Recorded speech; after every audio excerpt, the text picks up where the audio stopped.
Saudara, tema firman Tuhan pada hari ini adalah jauh lebih banyak. Tuhan dapat melakukan jauh lebih banyak atas hidup kita. Maka ini yang harus kita lakukan. Yang pertama, terus membangun iman. Ini harus secara progresif, nggak bisa berhenti, bergerak terus dengan dinamis. Dan ini harus terbangun sampai kita memiliki akar yang kuat di dalam mengiring Tuhan. Iman yang saya maksud di sini adalah iman yang didasari dengan kasih Kristus. Ya.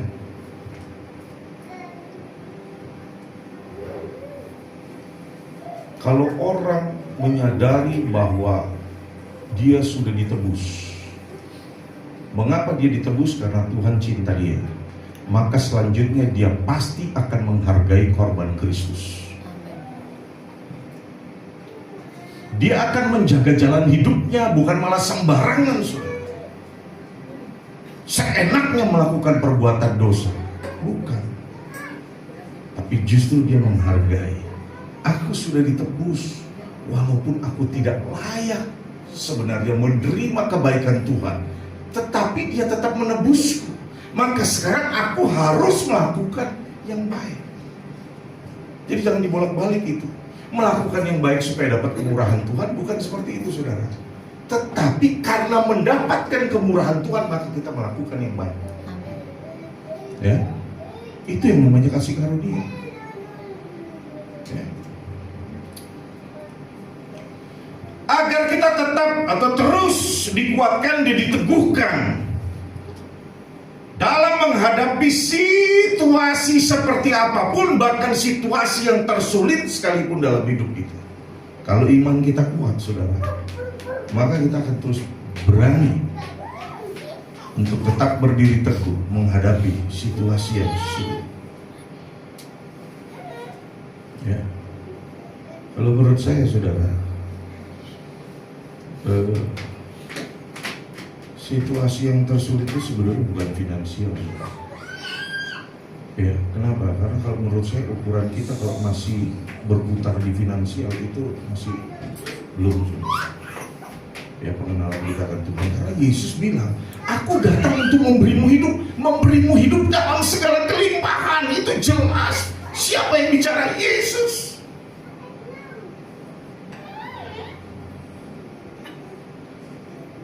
Tapi berbicara tentang diri kita, tentang karakter kita, itu tantangan yang terbesar. Bukan urusan makan minum apa yang kita pakai, bukan, saudara, itu terlalu ringan. Tapi tentang diri kita di hadapan Tuhan, tentang diri kita di hadapan sesama kita manusia.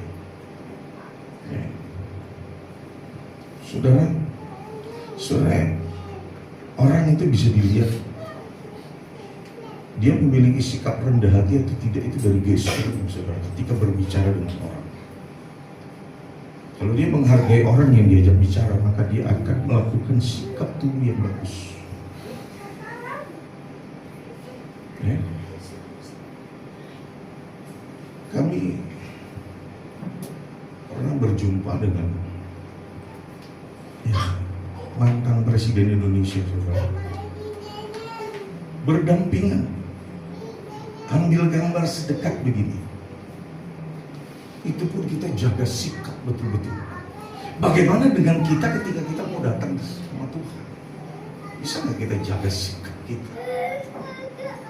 Seperti kita mau berjumpa dengan orang yang memiliki otoritas.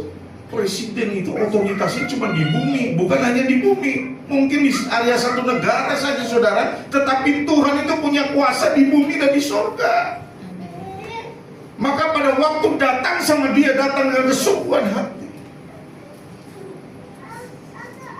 dengan kerendahan hati. Nggak ada lagi siapa lu, siapa gue, itu udah nggak ada lagi, saudara. Ya. Nah, yang kedua, ya, agar Tuhan jauh melakukan lebih banyak atas kita. Yang kedua, memahami kasih Tuhan. Kasih Tuhan itu melampaui segala pengetahuan kita, saudara. kasih yang dapat kita gambarkan atau kasih yang dapat kita aplikasikan, realisasikan dalam kehidupan kita itu terbatas. Seringkali bersyarat, kasih manusia itu bersyarat. Gua mengasihi lo karena lo harus balikkan kasih itu kepada gua. Saya akan menolong kamu, tapi kamu harus menolong saya. Kalau kasihnya Tuhan nggak begitu, ditolong, mau dibalas nggak dibalas itu bukan urusan. Bukan urusan kita, tapi urusannya Tuhan. Ya, seperti itulah kasihnya Tuhan. Kasih Tuhan itu tak terbatas, tinggi, dalam, lebar, panjangnya saudara, itu tak terukur. Nggak ada satu alat pengukur pun yang dapat mengukur itu. Betul-betul tanpa syarat. Dia setia walaupun kita sering kali mengkhianati dia. Dia tetap melakukan yang terbaik bagi kita walaupun sering kali kita tidak melakukan yang terbaik buat Tuhan. Dia setia walaupun kita tidak setia. Amin. Nah, di sini Tuhan ngajarin kita untuk kita berperilaku seperti Tuhan, walaupun mungkin nggak sempurna, ya Tuhan akan menyempurnakan itu di hadapan Bapa. Yang penting ada aksi dari kita, ada tindakan daripada kita. Dulu ada seorang ibu, saudara. Kami ada kumpulan, namanya kumpulan atau kelompok murid dari berbagai gereja sebenarnya. Ya. Dan ketika persekutuan akan dimulai, saya tunjuk seorang ibu untuk berdoa. Terus apa yang terjadi, saudara? Lama tidak ada suara. Kemudian apa? Dia tertawa. Terus saya tanya, kenapa ibu tertawa? Pak, doa saya macet. Hilang semua yang saya mau doain. Nah, kemudian saya mendapat hikmat dari Tuhan melalui pengalaman yang juga saya pernah peroleh, saudara. Tapi saya nggak pernah melakukan itu. Saya mulai bilang sama ibu itu, ibu, berarti pada waktu tadi ibu berdoa, ibu takut ada orang yang mentertawakan ibu ya? Betul Pak, saya takut doa saya salah. Jadi ditertawain orang. Kenapa bisa seperti itu? Karena ibu seringkali memperhatikan orang berdoa, dan kalau orang berdoa itu salah, mulai di sini bilang salah dia, salah dia. Nggak lebih bagus dari saya itu doanya. Dan akhirnya waktu ibu mau berdoa, ibu sudah tertuduh lebih dulu. Ya. Pengetahuan kita terbatas, saudara. Mungkin di satu sisi kita punya kemampuan lebih di situ, tapi jarang ada orang yang punya kelebihan di banyak bidang. Ya, apalagi kalau seluruh bidang dia kuasai. Saya mau katakan itu bukan dari manusia, tetapi dia sudah menjadi Tuhan. Ya, tetap satu bidang dia kuasai, tapi bidang yang lain belum tentu. Mungkin 2-3 bidang dia kuasai itu kalau benar-benar pintar, saudara. Tapi pada umumnya manusia menguasai 1-2 bidang. Maka kenapa manusia itu disebut makhluk sosial? Karena saling membutuhkan satu dengan yang lain. Amin. Oke. Yang ketiga, mengalami kepenuhan. Nah, ini yang nggak gampang. Kalau cuma datang duduk di gereja itu memperlengkapi, ya, itu juga nggak salah. Itu memperlengkapi tanda bukti kalau kita sudah mendaftar, sudah absen sama Tuhan, kan begitu, ya. Tapi yang saya mau tekankan di sini, saudara, mengalami kepenuhan itu adalah penyembahan yang sungguh, deeper, tenggelam, bukan sekedar formalitas atau rutinitas. Tetapi pada waktu kita datang, saudara, kita betul-betul masuk ke dalam dimensinya Tuhan. Kalau kita datang hanya formalitas, rutinitas, yang rugi siapa? Kita sendiri. Oh, itu yang memimpin pujian nggak cocok itu sama saya, umpamanya gitu kan. Saya cocok sama yang ini, umpamanya begitu ya. Jadi kita kurang menikmati.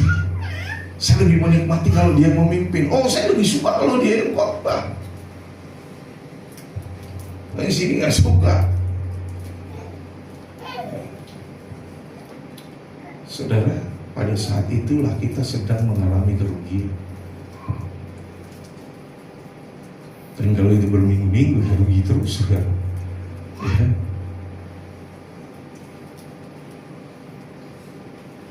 Jadi yang dimaksud dalam hadirat Tuhan itu adalah tidak ada lagi orang lain, hanya kita dan Tuhan. Di ruangan ibadah seperti ini, saudara, Anda bisa menikmati situasi seperti itu.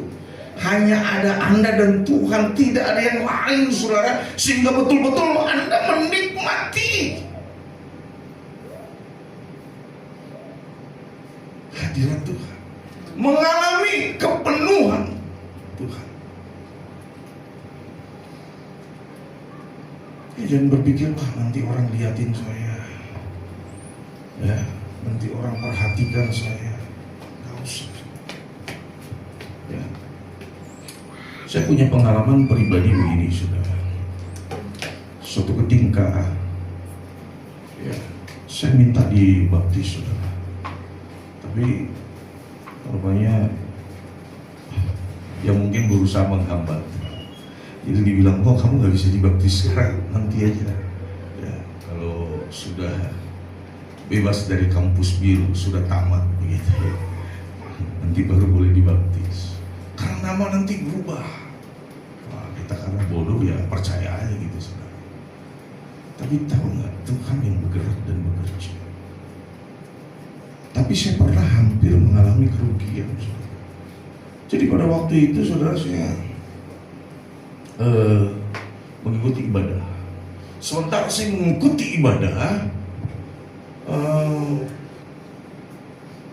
betul-betul saya mengalami hanyut di dalam ibadah itu, tenggelam dalam hadirat Tuhan. Saya nggak liatin siapa-siapa lagi, saudara. Ya. Terus kemudian situasinya seperti berubah. Saya melihat padang rumput dan ada orang yang menggunakan jubah datang menghampiri saya. Ya. Bertepatan dengan itu saya dengar pendeta bilang, maju ke sini. Di sini ada seorang anak Tuhan yang mau dipakai Tuhan, itu panggilan, dan saya yakin. Tetapi pada waktu itu di hati saya bilang, kalau saya maju ke depan untuk didoakan, bagaimana ini dengan teman-teman yang ada di sini? Dia ngeliatin saya, dia perhatikan saya. Mungkin mereka akan bicara, wah cari muka kamu. Hampir saya rugi. Saya nggak maju, tapi memang saya nggak maju. Nah, inilah yang disebut anugerah. Jangan mengeraskan hati, coba maju ke depan, tapi hati di sini terus bilang jangan, nanti diledek sama mereka. Hampir betul-betul mengalami kerugian. Tapi Tuhan tahu. Melalui pendeta itu, saudara, dia maju ke depan, pak, dipegang kepala saya. Dan pada saat itu saya dengar suara itu. Ya, nggak tiap-tiap waktu ya bisa mendengar suara seperti itu. Walaupun ada orang yang mengaku kapan saja dia bisa berbicara kepada Tuhan, tapi yang saya dengar itu salah satunya, saudara. Inilah anak yang kukasih, kepadanya aku berkenan. Pada saat itu, saudara, saya merasakan ada sesuatu yang masuk dari atas ke melalui kepala saya sampai ke hati, sampai ke dada. Dan bertepatan pada saat itu pendeta itu datangin saya, saudara. Ya. Dan pada waktu itu di sini seperti penuh sekali, dan akhirnya keluar bahasa yang saya tidak mengerti, bahasa yang tidak bisa saya pahami, keluar dari mulut saya, saudara. Itulah yang saya pahami, karunia lidah. Saya mendapatkan itu di kampus biru. Yang enak siapa? Saya sendiri. membatasi karya Tuhan untuk bergerak di dalam hidup kita, kita sendiri yang rugi. Bukan saya hanya penyalur.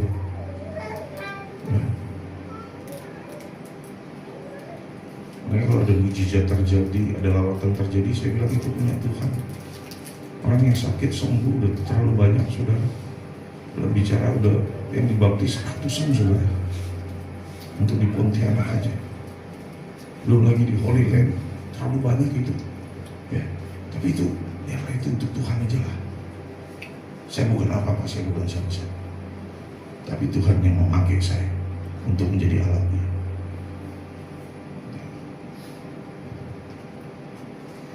Ini sebagai pesan penutup sehingga lama-lama, saudara. Saudara, jangan kita pikir kita sudah melakukan banyak hal. Jangan kita pikir melalui perbuatan kita, melalui pikiran kita, padahal Tuhanlah yang melakukannya buat kita.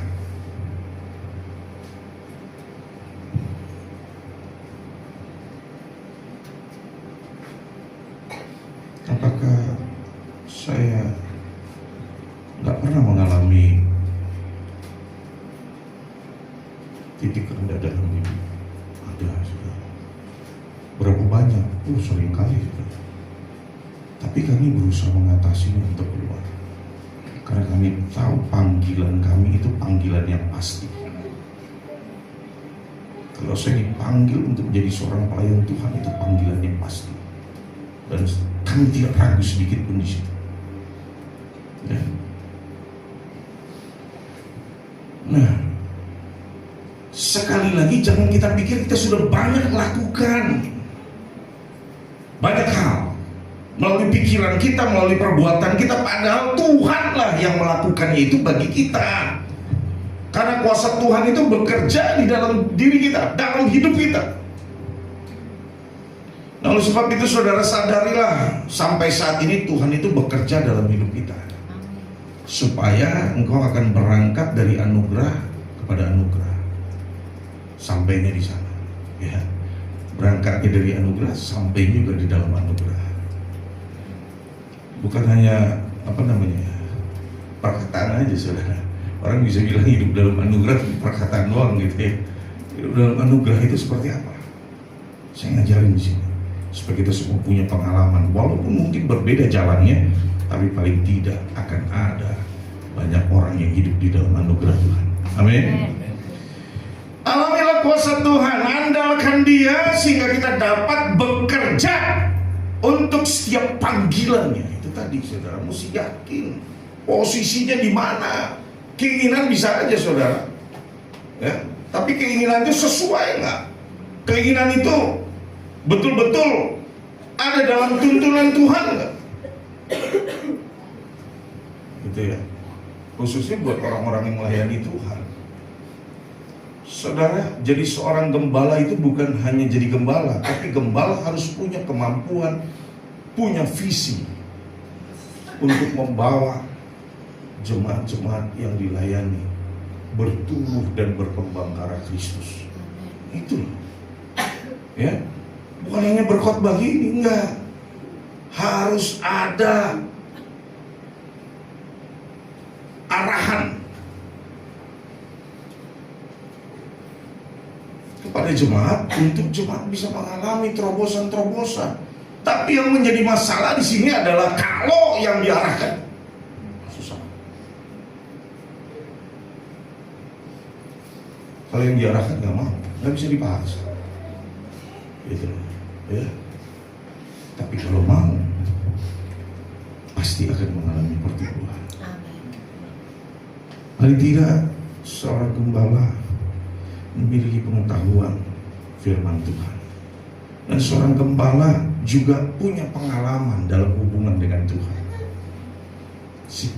sehingga jadi tahu apa yang harus dilakukan. Nah, ini lagi, saudara, ya, untuk setiap panggilannya dengan penuh tanggung jawab.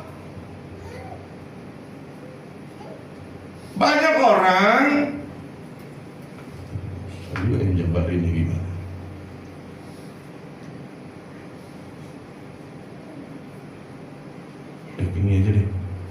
Saya suka kali itu pendeta itu ya, cuma 15.000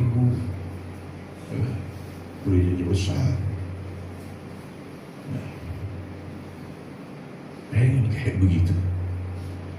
Tapi saya mau kasih tahu saudara, setiap ada kepercayaan yang besar, ada tanggung jawab yang besar yang nanti diminta pertanggungjawabannya sama Tuhan. Kalau kita mau menjadi imam buat isi rumah kita, itu tanggung jawab kita cuma isi rumah kita, saudara. Tapi kalau kita dipercaya sebegini banyak orang, ini tanggung jawab, saudara. Nanti Tuhan tanya, bagaimana? Sudahkah engkau memperkenalkan aku kepada mereka?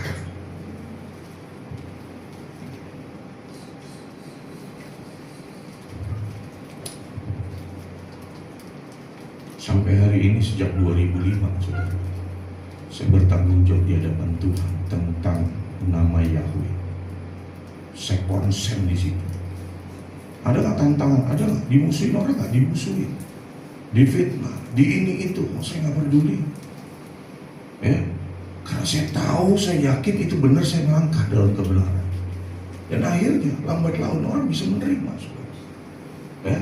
Nggak lagi alergi. Tapi kalau nggak kita mulai, kapan kita mulai? Selagi hayat masih dikandung badan. Panggilan Tuhan kita nggak tahu kapan kita dipanggil, kapan kita selesai.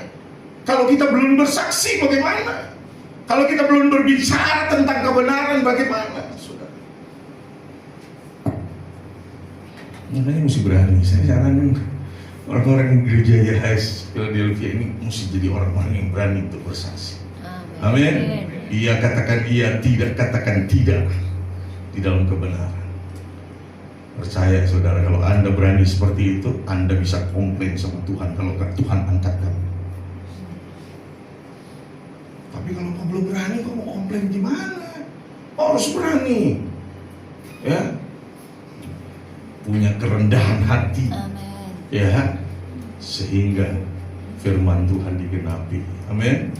Sehingga apa yang nggak pernah ada dalam pikiran kita, apa yang nggak pernah kita dengar, apa yang nggak pernah kita lihat, bahkan apa yang nggak pernah timbul dalam hati kita, itu disediakan. Nanti kita terkaget-kaget, nanti kita terheran-heran akan karya Tuhan yang begitu luar biasa. Bapak, Ibu, dan saudara-saudari kekasih-kekasih Kristus, buat dia melakukan lebih besar, lebih banyak daripada apa yang dapat kita pertimbangkan. Keajaiban demi keajaiban, mujizat demi mujizat, biar itu berlaku, berlangsung dalam hidup kita. Amin. Amen. Bapak Yahweh dalam Tuhan Yesus.